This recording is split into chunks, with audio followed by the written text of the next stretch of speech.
Good morning. My name is Virginia McLean, and I serve on the Board of Trustees at this Unitarian Universalist Church here in Spartanburg. It is my delight to welcome you this morning, whether you are here in person or virtually. This is a welcoming congregation where everyone is welcome just as we are. A few announcements. These can also be found in the back of your order of service today. First of all, welcome to visitors. We are excited you are here with us this morning, and we would love to connect with you. If you could fill out the visitor card found in the pockets on the back of the chairs and put it in the offering plate, we would love to get to know you better. We are launching a visioning process for our congregation, and we want everyone to participate. This will be held through a series of meetings here at the church to discuss the process and begin our work together. The first meeting will be on Monday, September 5th, which is also Labor Day, for an ice cream sundae gathering and conversation from 2 to 4. And then there will be a few more in the fellowship hall throughout September. On September 10th in Wild Hall, Clemson will be offering a workshop for free, including lunch, for people to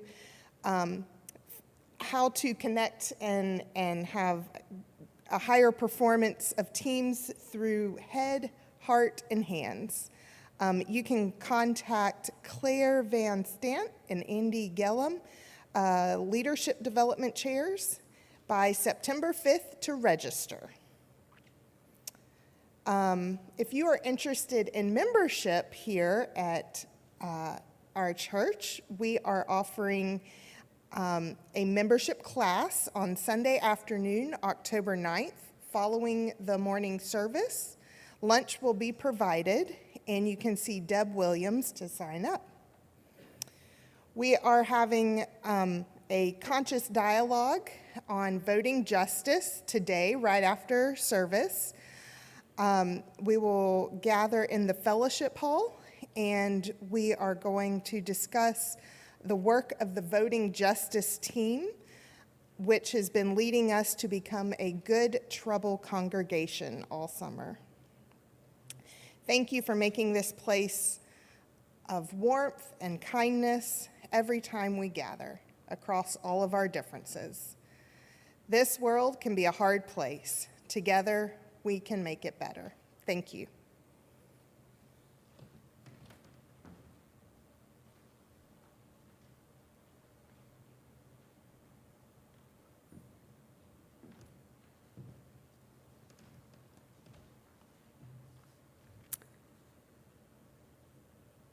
Good morning.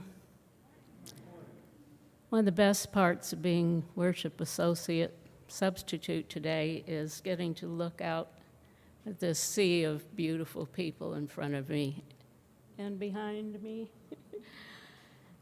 It's a pleasure to be back. Faith Taylor my name is, by the way, for virtual reality people and all, my name is Judy Allen, and I'll be your worship associate this morning. Faith Taylor has agreed to light our chalice for us. And for the lighting of the chalice, I will read to you from Valerie Kaur's book, See No Stranger. She's a Sikh activist. It's called A Memoir and Manifesto of Revolutionary Love. Long live revolutionary love. She says, our goal is to understand. It turns out that it is extremely difficult to draw close to someone you find absolutely abhorrent. How do we listen to someone when their beliefs are disgusting or enraging or terrifying? An invisible wall forms between us and them, a chasm that seems impossible to cross. We don't even know why we should try to cross it. In these moments, we can choose to remember that the goal of listening is not to feel empathy for our opponents or validate their ideas or even change their mind in that moment. Our goal is to understand them. And now our choir will be singing hymn number 298, Wake Now My Senses, and you are invited to sing along. If you'd like to borrow this book, I'm happy to lend it to anyone. Please stand as you're willing and able to join us for this. Oh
Tune in next week for a thorough explanation of our key rituals.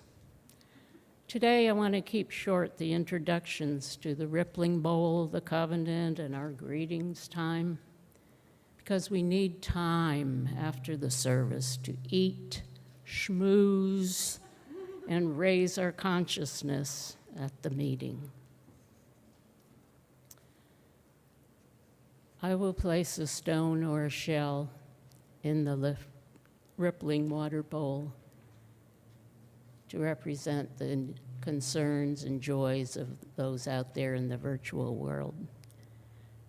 You may come forward at this time to drop a stone and or a shell in the rippling water bowl, symbolizing a joy or a concern you brought here today.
We do not have to think alike to love alike.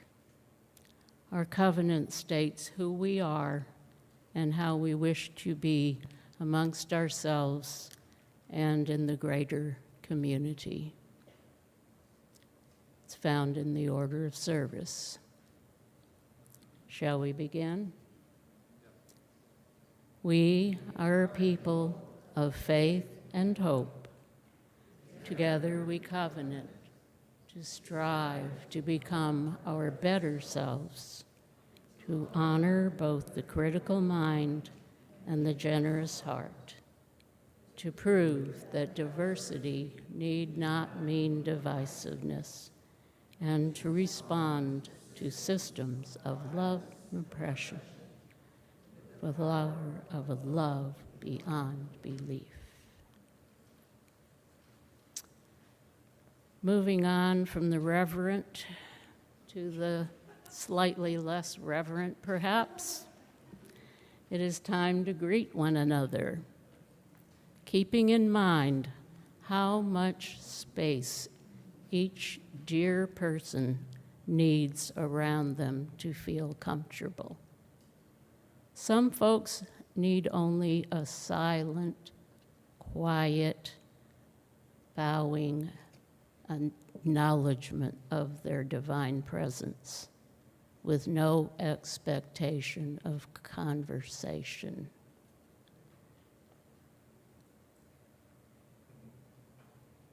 Go for it.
It is wonderful to come into this space and to be greeted by a host of choir members.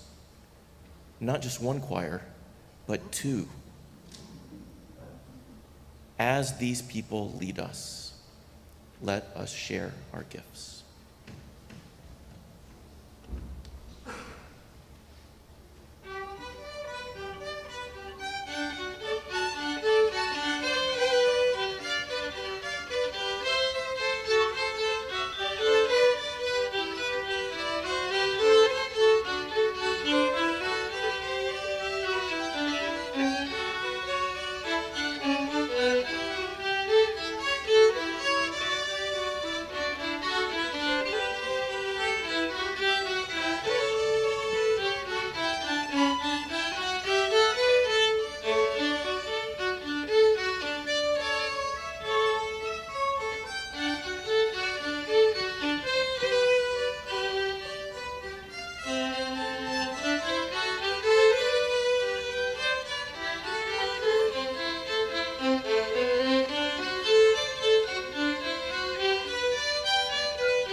Share silence with me.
It's not been an easy summer for many of us. In our individual lives, in our family lives, and in the life of the world of which we are a part, there have been a lot of challenges this summer. A lot that can be difficult to find resolution for, to find a way forward in. That can be heavy. Thank you for the way that you show up for each other through all of that, the way you care for each other. I was talking to somebody who has lived those things as we have as well.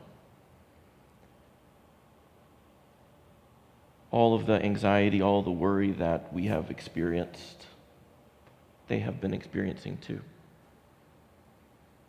And they shared that experience of anxiety and worry manifested in particular in a neighbor of theirs who lived on their street. A person shared about someone a few doors down and around the corner who just doesn't see the world the way they see it at all. At all.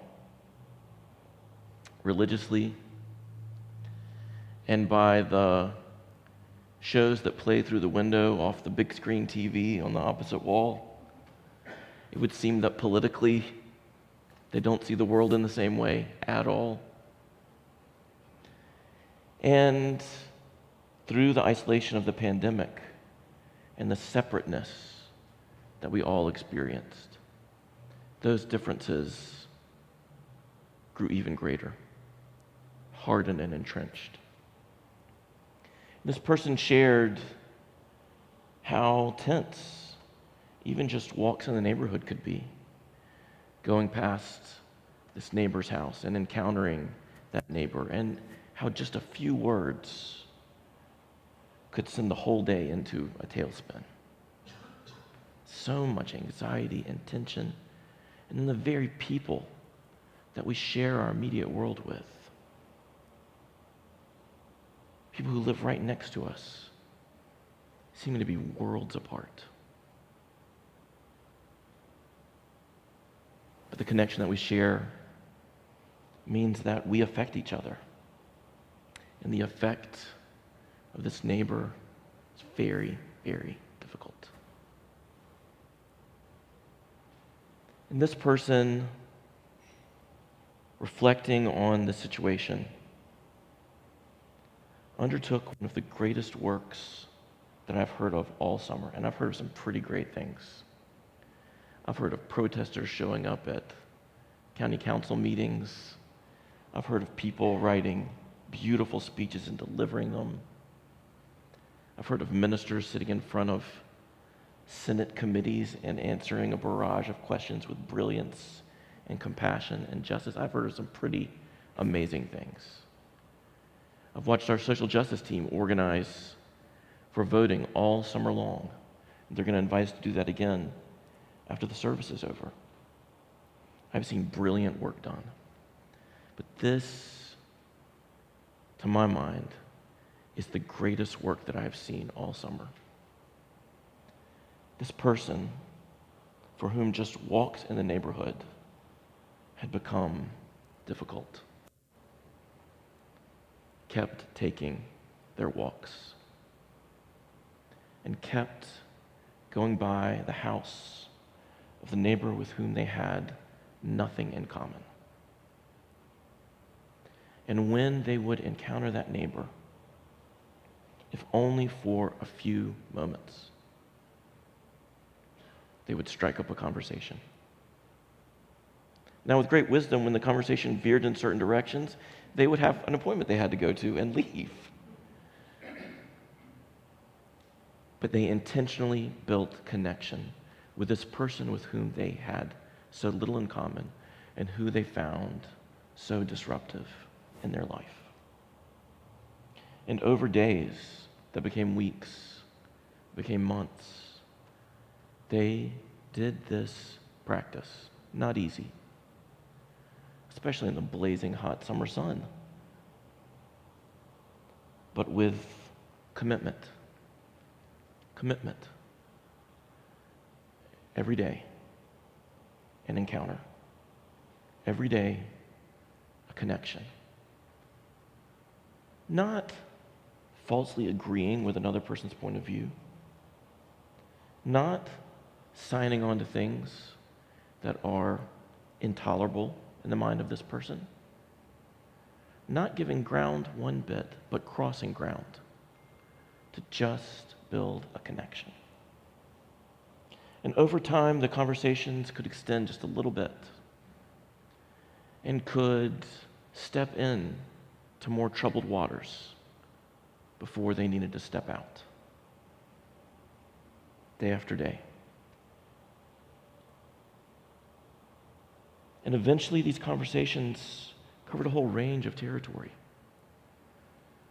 And this person learned way more than they ever wanted to about all the people that their neighbor didn't like, didn't think should this, or didn't think should that, and all the votes that should be taken, and all the laws that should be put in place. They learned way more than they ever wanted to about this person's opposite point of view. And they found the courage, unbelievable work, to begin to share that they just didn't agree, that they just saw it a different way. You got that view, whatever. I just see it differently. Not sacrificing their clarity and their humanity for a false peace. And not sacrificing the small, hard-won peace that had been found.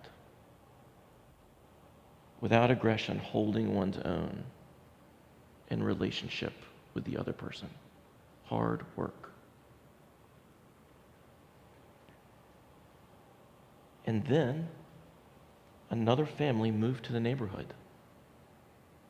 And this family, in any way you want to imagine, didn't look one bit like that neighbor wanted a family to look. there wasn't anything about the new family that fit the worldview of the neighbor. And you can imagine what the next conversation was like. But this brilliant person stayed in connection and truthfulness, honesty, and what difficult kindness they could muster. Not to give in and not to fake it, but also to honor the person in front of them. And after days and weeks of speaking up for this new family and saying, we need to give people a chance. We all share this world. We need to find a way to live in it together. One day, this person walking down the road didn't find their neighbor at the gate of their house, but instead found the neighbor in conversation with the new family. And all miracles, a kind conversation. You may not have felt the reverberation of this powerful work in your own life this summer. It didn't fix the whole world. And you know well from your own life that there's no guarantee that anything positive in that story will continue. It takes hard work. But when I think about all that I believe needs to happen in the world and all that we strive for in this congregation, that small work in one neighborhood of slowly sewing back together the fabric of our shared life, that is brilliant, powerful work. Not done cheaply, not done lightly, not done falsely, done with commitment and intention, with purpose. I'm going to get up and take my walk. It's my neighborhood too. I'm going to have my point of view, and I'm going to be able to share it. And I'm going to honor you even though I think you're full of it. And watching that energy move out in just the smallest way, not only with the neighbor, but with the neighbor and a new family. We have lived through a hard 3 years. And we have folks that have tried really hard to maximize the separation that we've experienced in these 3 years.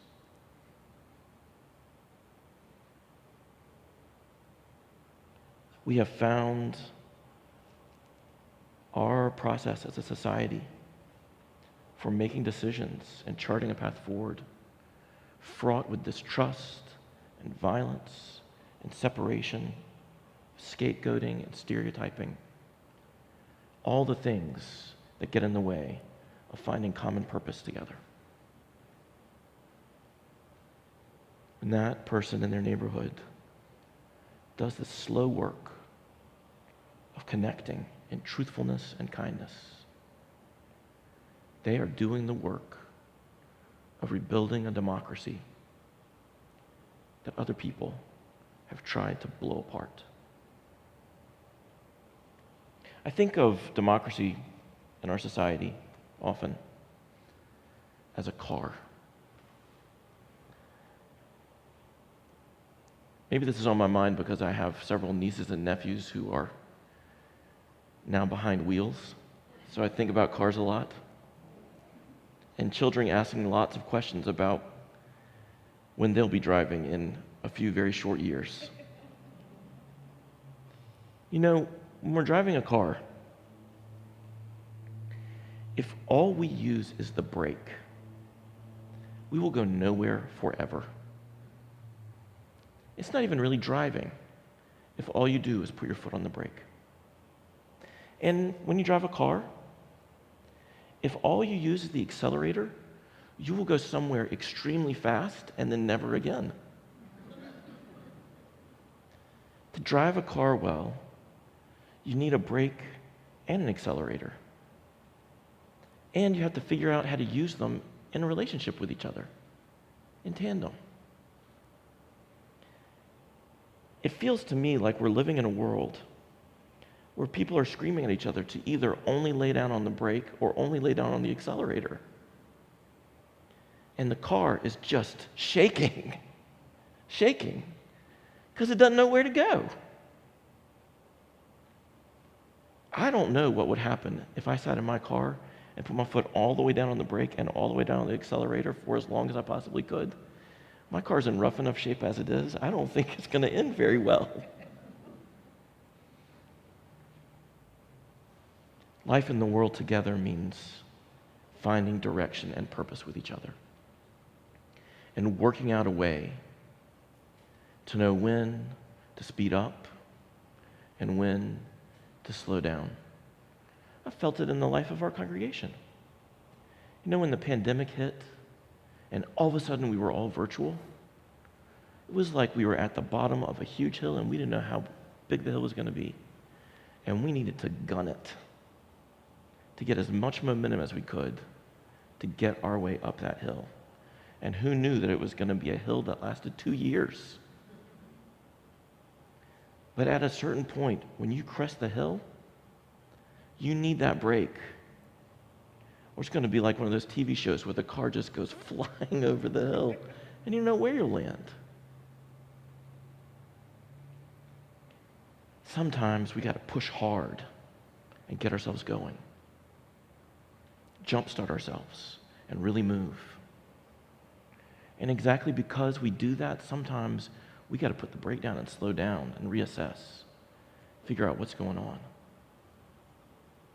And the trick to a good trip, to a good congregation, to a good society is learning how to push on both those pedals in a relationship so that you know where you're going and you get there.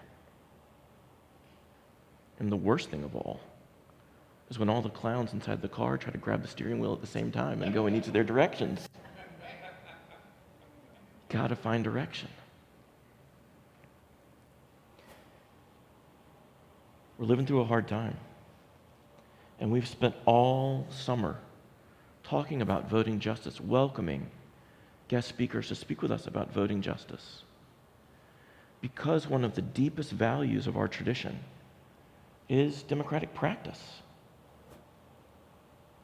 And we espouse that in the world as the most just of all flawed human political systems to chart a path forward together.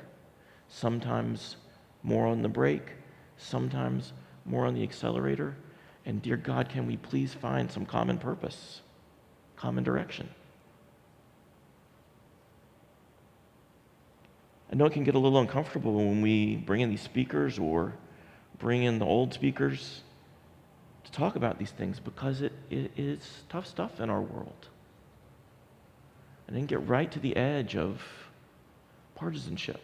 But our goal here is not divisiveness or partisan politics. Our goal is a practice of shared power and shared purpose, of figuring out ways to make decisions together so that we can make life livable for us all. And we do that practice in our lives for the sake of our lives, and so we can do it well out in the world. Just yesterday, underneath us, in the subterranean bowels of UUCS, our board gathered for 4 hours to think about what it means to be a team, what it means to be voted on in the democratic process of this congregation, to lead this congregation, all kinds of models of leadership, and wonderful wrestling, decision-making. Many of you have served on the board before, and you know there can be some friction. People are different, and that's on purpose. We bring different people together to work together, and it takes some ironing out to find a smooth road ahead. The board worked on this with dedication and left laughing together, still in total disagreement about some things, but laughing together, revved up for the year, ready to work with each other. And the biggest question that we left with was, how do we support the work of all of these other amazing people in the congregation? Not how do we storm ahead or how do we get our way, but how do we create processes of decision making and thinking together and just talking with each other to bring out the very best in all of us. 4 hours in a basement on Saturday morning doesn't sound like much of a sell, but we left with energy. And as we emerged into the light of a beautiful summer day, we walked straight into a second group, even bigger than the one in the basement, that was spending even longer on a Saturday in the fellowship hall, talking about how to love each other and how to create care in our congregation, particularly how to be present to each other when we are in times of suffering. Our pastoral care associates, thinking about how to offer real, authentic, genuine support to one another, no matter what we're living through. Even if we don't understand the person's situation, or like it, or agree with it, how to offer non-judgmental care and to create a whole circle of support behind whomever the caregiver is so they don't burn out and can sustain that care. They even talked about how to offer real, authentic, genuine care to a person or family when they are livid with whatever the minister has done next. And we want them to still know the love of the church, even when the professionals in the church have gotten in the way.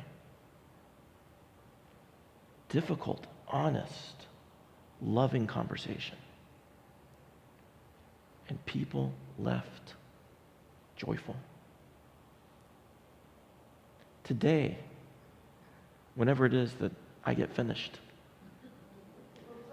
you're invited to go into the next room and to have a conversation, a dialogue about really difficult stuff.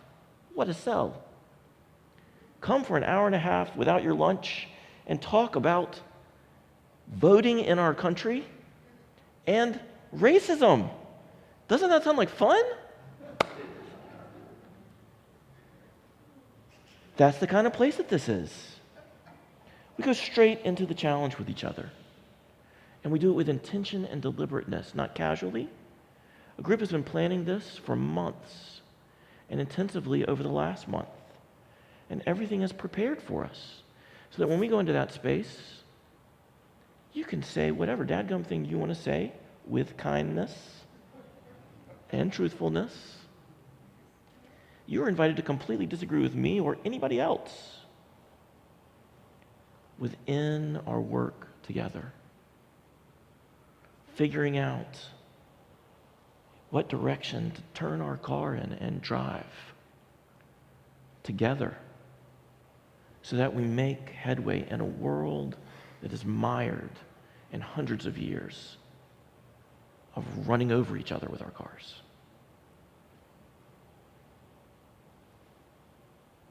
We practice democracy, slowing down to think and decide together because we think it matters in our life and in the world.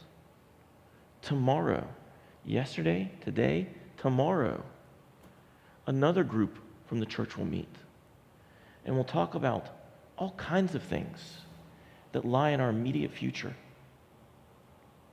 And we'll hear multiple perspectives on all kinds of things that if we handle them too casually and without care and concern and truthfulness could cause great harm to each other when that is not anyone's intent.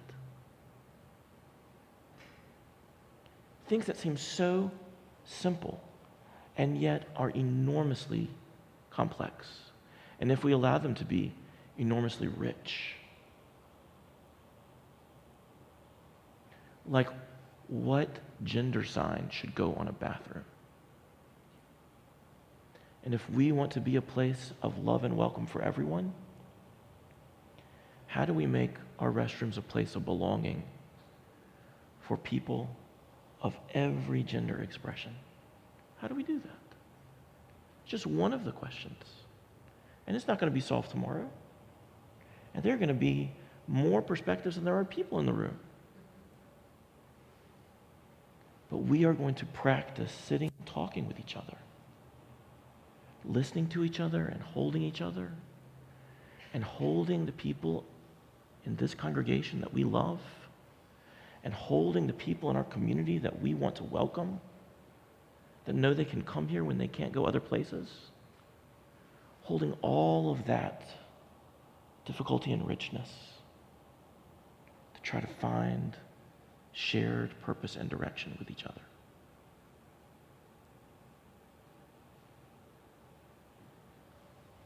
We practice democracy in our lives, in our neighborhoods, in our church, our congregation,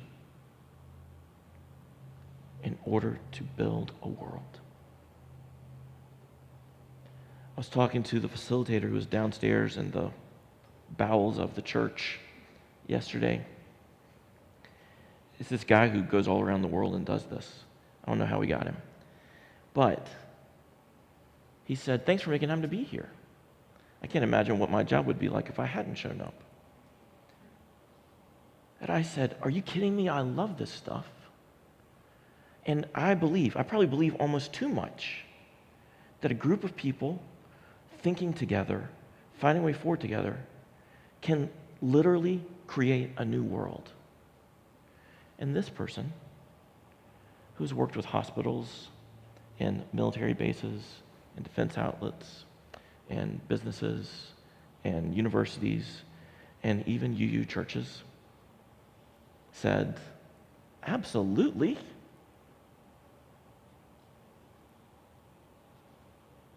The practice of democracy, of making space for all of us and slowing down to find shared purpose, it has the possibility of making a new world. And at the root of it all,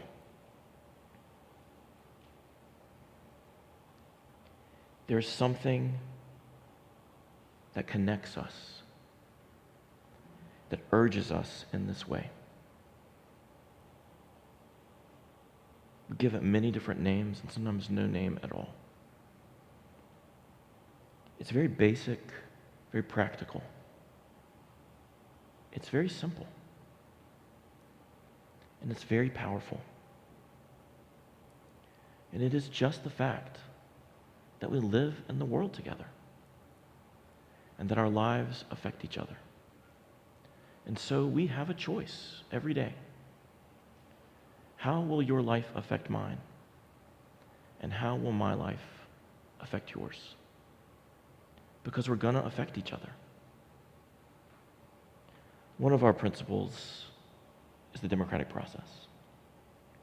But another is the unfathomable interconnectedness of all life. We share a world, and what we do in it matters because it creates the world with each other. It impacts us all. When we choose to slow down, when we choose to listen and hold difficulty with each other, when we choose to slowly figure out how to operate that brake and that accelerator in relationship with one another, when we choose who's going to have their hands on the wheel this trip and where we're going to go, when we do that slow work, it makes life bearable and livable, beautiful and creative for us all. When we don't, it can make life miserable. And it is hard. There's nothing easy about it, especially not right now. But think about that person in the blazing hot summer sun, relentless in their commitment to not give up their neighborhood to whatever ridiculous news show is blasting in somebody else's home, trying to take over the brains of their neighbors. And also not willing to run over their neighbors. Deliberately building connection with people they're going to share this world with one way or the other. And think of the hope of a person who doesn't want new folks in the neighborhood learning just for a moment to be more welcoming. Think about what our country could be if our neighborhoods were like that.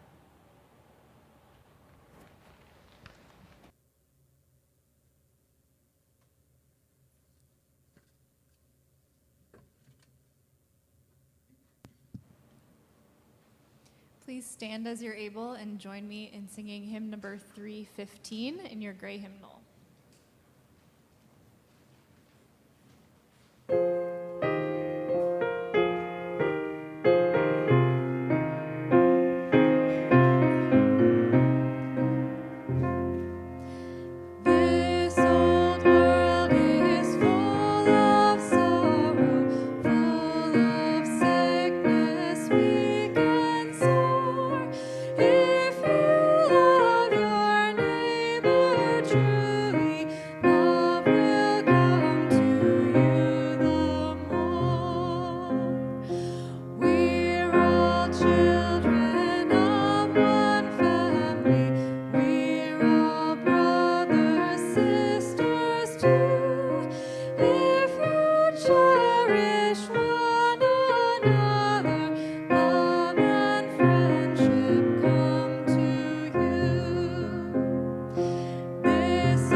Again, from Valerie Kaur, Sikh activist. When listening gets hard, I focus on my breath. Slow my breath again, quiet my mind, and release the pressure that pushes me to defend my position. I try to wonder about this person's story and the possible wound in them. I think of an earnest question and try to stay curious long enough to be changed by what I hear. Maybe, just maybe, my opponent will begin to wonder about me in return, ask me questions, and listen to my story. Maybe their views will start to break apart and new horizons will open in the process. Then again, maybe not. It doesn't matter as long as the primary goal of listening is to deepen my own understanding. Listening does not grant the other side legitimacy. It grants them humanity and preserves our own.